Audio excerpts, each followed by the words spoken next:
Hi folks, thanks for joining me, the nifty 50/50 crafter. I am a very, very amateur crafter who just likes to have a go and see what happens. And today, well, I say today, it took me about 3 weeks. I'm going to make a cushion cover with some sort of Harlequin patchwork.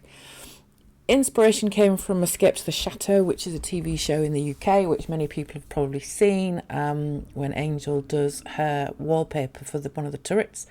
So I thought, well, I'll have a crack at that and see what happens. What can go wrong? Well, let's see, shall we? So I've started off with doing some templates. Printed them out using PowerPoint just to make sure that they were quite accurate, and then stuck them to a piece of cardboard, thanks Amazon, one of the many boxes there. Did little different sizes, but decided on a slightly bigger one because I'm not sewing these together because that would be far too complicated for my little sewing machine and my perimenopausal brain. So with some tailor's chalk, I decided to do a bit of cutting, and try to sort of cut them out that way, which worked on this denim, which was an old pair of jeans that I had. Didn't quite work out with the other fabric. So I got a little roller, which was quite cathartic, isn't it, when you use one of these? You're like, roll it along, stick to the lines. And it kept me entertained for quite a while. And I also used some blue denim. Again, another pair of old jeans, because I like to recycle all my crafty stuff. So I was quite happy with that. And then I had to do some fabric, which I've got from Amazon, these little fat quarters, which are Japanese inspired, which I thought, I usually go with the old sort of steampunk vibe. But I saw these and I thought, I might have a crack at that. The tailor's chalk didn't work because I didn't want to do it on the front. So that was the first bodge up. So then I had to do it using the cardboard template. So I think that template was about 2 millimeters smaller by the end. I'd cut out all these triangles because I just kept cutting that as well. But I did about 100 of these little tiles, and I was thinking, is it going to work? Is it going to work? Yeah, not bad. So I got some glue in, and I think there was about 7 or 8 fat quarters. So about 3 days later, and slightly bog-eyed, I'd finally finished cutting everything out, and now it was time for doing the jigsaw. And like I said before, I glued it on because there's no way I would have been able to sew that. And as you can see, with my little wing it, bodge it approach, there's some gaps. But if you don't have a go, you never know, do you? And as you can see, I was like doing a jigsaw that had no particular difficult edges. So that was quite nice. And all it was a case of picking the right sort of pattern to match the following tile. And then I think the blue and the black plain denim kind of broke up the patterns a little bit, or it did for me. So what I find is when I'm doing sort of patchwork, which I am obsessed with, is just go with a thing. Does that look all right? Yeah, I'll stick it on. Does it not look all right? I'll still stick it on probably, and just try not to overthink it.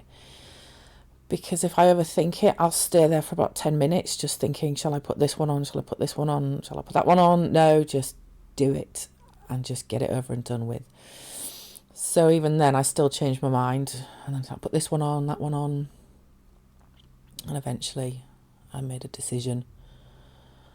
And the gluing did help because, as I said, that is way too fiddly sewing for me. So all those experienced expert sewers out there probably cringing by their sewing machines at that. But it worked for me, and for those of you who are sort of delving into this sort of work for the first time, go with what works for you. That's what I do, and hopefully it all comes together, which we'll soon see if it did or not. The thing is, what I'm going to do with the gaps that we can see is the magic of ribbon and more glue. There is some sewing though. I did do some sewing, I promise, but that had its own adventures. So this was the final glue. left it to dry, and then I stuck the black ribbon. I think that's 5mm ribbon on there. The actual canvas that I put it on, I didn't really measure. I just did any old size, and I thought, well, I'll do with it whatever I end up doing. So there was no specific plan for what I was going to do with this. When I first started, I was just experimenting, and you can't beat a bit of PVA glue, and I just like playing with glue like you do as a kid, if you remember that from school. And so I was pretty happy with that. And now the sewing part needed to be done. So I thought it does need to look a little bit more polished with my wonky sewing lines. So I thought I'd start with the little corner first, just in case of any massive bodge-ups. And I've only got a little sewing machine because I didn't want to invest in something that was really expensive if I never used it again. So this was an Amazon purchase. I got it for my birthday last year, and I think it was £80. I don't know what that is in other currencies, but I'm pretty happy with it, and I'll maybe do a little video to show it for those of you who are like thinking, shall I get a sewing machine? And it's easily packed away as well, so it's dead cute. But it's wonky. It's not got much weight to it. So once you start sewing and you push in the fabric, the machine tends to go with you as well. And as we can see, I'm going very slow, which is mainly my sewing anyway. Although I really want to go fast, like you see on the television when I'm watching Sewing Bee and they're just whizzing through. You're like, yeah, that's really great. And then I come along like a tortoise, like, ooh, step, so. And see how straight a line I can sew, which isn't very, and you'll see the backing, and it's rather wonky. But nice and steady, I got there in the end. Yeah, pretty straight-ish, if you squint a bit. But yeah, so I sewed 2 rows on each side of the ribbon, and I was well chuffed. So now I thought, right, let's do a cushion. And let's do a zip.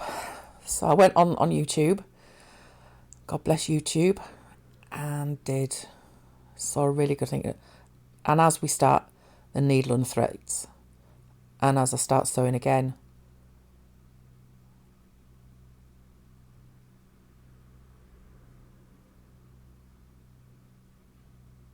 the needle and threads. Twice. And guess what happens the third time? Needle and threads. So you really get into a bit of a flow, and then that happens, and it's like, brr. But carry on regardless. So I thought, well, if it's going to keep on threading like that, because it's quite thick with the backing fabric and the patches and the other fabric for the cushion, I thought, well, I'll hand tack this. And then I did it, and then realised I'd tacked it the wrong way round. So what should have happened is that inner side should have been back to back. So I thought, So there we go with the scissors, uncut, and I'm like chuntering away. The air's a little bit blue, and I wish I hadn't picked it that quickly, but never mind. And then what I've done here is I've cut to the 3rd attempt, because what happened in between this attempt of sticking the zip on is I did actually manage to sew it the right way around, but it was too far towards the edge, so I couldn't actually get the zip in, so I had to unpick the whole blooming thing again and then re-sew it again. But I was so cross with myself, I forgot to actually video that bit. But that's fair enough, really. It's not that exciting to watch. And so here we go, putting that zip in. You can see me wonky sewing of the ribbon. And I don't have a zipper foot for my sewing machine. All those sewers out there are going, why on earth are you using the wrong foot on your sewing machine? I don't have one. So I thought I'll have a bodge go and see what happens. And it was all right. It was a bit wonky, and you do need one, really, I think. If you're going to do some proper posh professional sewing, then you would obviously use a zipper foot. But I'm the nifty 50-50 crafter. I'm 50% chance of getting it right, 50% chance of bodging it up, and I'm sort of halfway at the minute. But the YouTube video I did watch, which I'll put the link in the chat for you, was really helpful. and really simple to follow. So anybody who's first zipping, shall we say, then it was definitely worth. I had it on pause in the background so I could keep going back to it on the TV. So it was really, really helpful to have that. So I was having a go and I'm thinking, yep, I'm on it. Let's get down to the final furlong. Get the other way. Again, at a pace that's similar to the of my mother, who's had bilateral hip replacements and toddles on like an old lady, funnily enough. And I'm thinking, yep, here we go. Let's rock and roll. And then the blooming needle and threads itself again. So I have to take it all out. And I'm like, urgh. And it's difficult because I have to put my reading glasses on. So as I said, I'm a bit of a budget. So although I measured my original piece of fabric, there was still a few overlapping parts. Before I pinned it together, I did a little cut down. And then I did a final sew, which actually happened quite easily. The needle and thread remained intact. And I was really happy with that. So there we go. As we can see, the very dodgy looking sewing of the ribbon. I just cut the corners a little bit just to make sure that I could poke the corners out. And now we go for the inside out, turning out, thinking, I hope this works. I hope this works. But if it doesn't, it don't matter. Because it's all good fun. And I had quite a good time, even though I had those 3 little mishaps, and it was still entertaining for my little brain. And there we go, poking out the corners. I will also add, I'm not the best recorder of footage. I'm an amateur at that.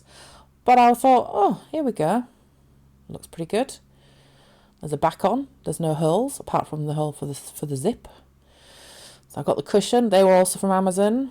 Pretty good deal. I'll put that in the link. And I was putting it in thinking, is it working? Is it working? Da, da, da, da, da, da. The zip zipped. Hurrah! And there we have a cushion. Woohoo! And thank you for watching. I hope this has inspired you to have a go at something even though you've never done it before.